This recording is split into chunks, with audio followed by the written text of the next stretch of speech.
What's going on? Welcome back to On Texas Football. I'm CJ Vogel, back from Indianapolis. A great weekend up at the NFL Combine with 14 Texas Longhorns preparing for their futures at the next level. Before they get there, I asked them to look back at the University of Texas and who's going to be leading the ship in 2025. We got a lot of good answers from a lot of guys in Indianapolis. A couple common names: Ryan Wingo, of course, Arch Manning, who could forget him, as well as how about some Alex January on the defensive side of the ball. We heard a little bit more about Jelani McDonald as well on the defensive side of the ball, but we got a great couple of answers here. Y'all have a good one and take a listen. Who's next up at Texas? Who's next up? I love a lot of guys. Let's do this. You pick two positions, and I'll tell you. Corner. Corner. I love Kobe, and I love Manny. Manny, the growth of him and the maturity. Just how willingly his smartness through the meeting room. You know, I was in the meeting rooms with him all the time. He was so smart. He understands the route concepts just as well as me. And we play man differently, two type of ways, but the growth from him is going to be amazing. And then also Kobe, just his length. And I know Coach Sark and them, those guys, they're going to learn how to use his size, and they're going to use his size tremendously. That's a big body type frame, kind of more like Ryan Watts and things like that.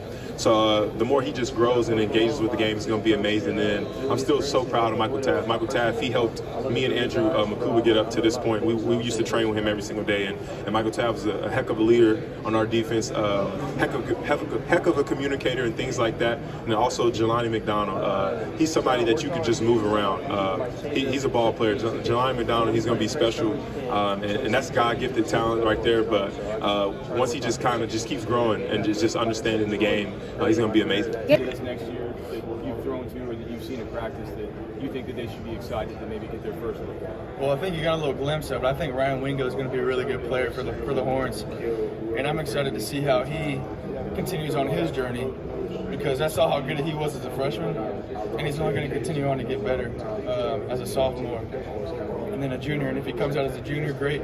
But if he comes back as a senior, it's going to be real dangerous for everybody. I mean, y'all saw a glimpse of Trey last year, but I think after next year, everybody will be talking about him. What stands out most about him? Really, but he's always The thing that I get is just his toughness and how hard he works. I mean, if he's not the hardest working person on the team, in my opinion, he's probably top 3. And he worked super hard, and he's also tough. He's fought through a lot of things, last year too. And he was a guy who came straight in and got to work, and he didn't care, to play nothing but special teams last year and I get the ball at running back. He was a guy.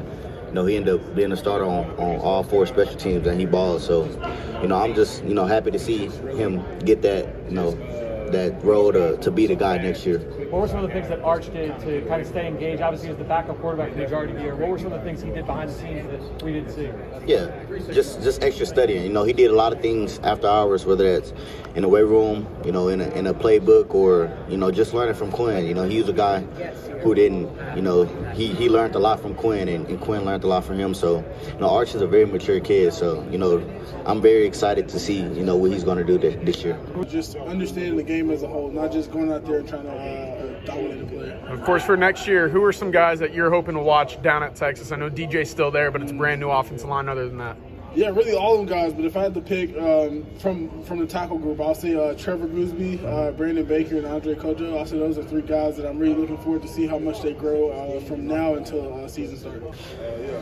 Who's the guy going back to Texas that we're not talking about right now, but a year from now we'll be talking about? Man, that's a good thing about the University of Texas. I feel like there's so many people I could name, especially in my room. I mean, we got a lot of people coming up. I say guys like Colton Bassett, guys like Ethan Berg that are about to get their time now with older guys leaving. So I'm looking forward to watching really all of my guys at Texas step up to the challenge. At what point did you realize Trey Moore was going to be a guy that's going to help you guys this season? Yeah, from the second me and Trey first talked, I mean, even on his visit, I just knew that he was wired the right way, and football is his top priority. He's really wired the right way, and he's really grounded, very humble young man, and he works really hard, and definitely just felt it was good to get to know him and grow together throughout the year and watch him grow as a player. Hayden, who at Texas in that younger group should we be watching next year? Trevor Gooseby. I mean, we all saw what he could do versus A&M, getting thrown in there in the fire really early, and he didn't blink. He was super calm the whole game, and I'll put my money on him. And, Cole Hudson and DJ are going to do great. Connor's going to do great. That right tackle spot is open, so I'm interested to see who's going to battle there and get that. Yeah. I guess what do you want to be remembered for as a Longhorn? Just being a program guy, being a guy who made a difference in the community. I know that I started Pause for a Cause kind of late in my career, but I feel like I made a difference in that arena. But, I'll always be a Longhorn for life. Good deal. Thanks, Hayden. Ryan Wingo. Ryan Wingo next up for sure. He a young guy that also came in and wanted to learn. And he picked on early on. He's able to see him in a couple games, showcase what he can do. But I feel like Ryan Wingo definitely next up. Obviously, for Texas fans, that you're seeing 4 of the starting offensive linemen from last year move on. What can you say about some of these new guys that are going to step up in y'all's roles? Maybe give us a little bit about what you think about that. Yeah, I think we're in good hands when Coach Flood's in the building.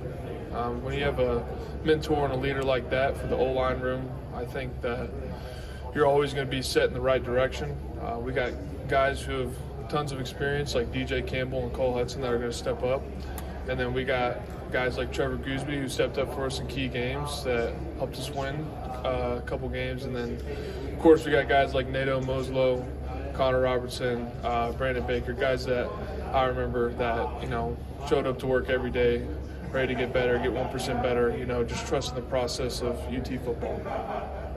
How much have you seen Arch grow the 2 years that he's been in Texas, and how prepared is he to take the reins from Quinn? Yeah, to be honest with you, I think he's going to live up to the hype, absolutely. He's one of my good buddies off the field, and, just coming with what he's come through his whole life has been football, so when he really has a chance to open up off the field, I think, he turns a lot of people's heads. He's not what a lot of people expect him to be. He's very open if he gets comfortable around you, so on the field, I know he's really fallen into that leadership role as he needs to be. I know a lot of the guys are really pulling for him and super excited to play alongside of him. At this time last year, people were wondering, who was going to step in for JT Sanders, and of course you come in and have the big year now. People are kind of wondering the same thing about who's next up at tight end. Can you tell us what you think about Jordan Washington, Spencer Shannon, Will Randall, those guys, and kind of who's next at tight end? Yeah, I've talked to a lot of them. I really just think the process at the University of Texas is second to none. The development phase of it, Coach Sark knows how to develop players.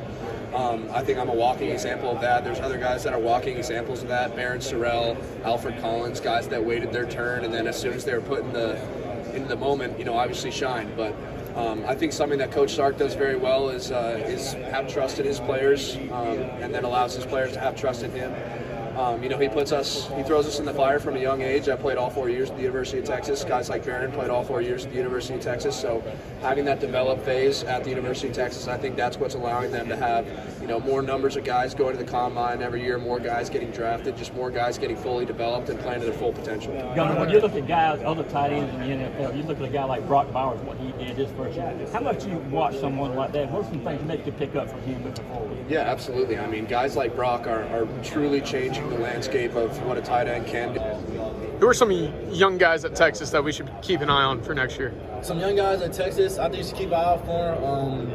Wingo, I've been telling Wingo since he got to Texas, he's going to be very nice. Everyone already knows Arch Manning. But I think Wingo, Arch Manning, and DeAndre Moore, they're going to have a breakout season this year. Sure. You got to take your first NFL paycheck. You got to bet it on a Texas freshman from last year, making it to the league in 3 years. Who are you going to bet on and why? It's a great question. I'll probably say Colin Simmons. One, because I know the dude very well. Great dude, great guy. Works very hard, and yeah. Is there a moment that stands out, like when he first got there, where you're like, all right, this guy's been a real deal? Yeah, especially during like workouts. I mean, just how he go, like his intent to how he works out. But yeah.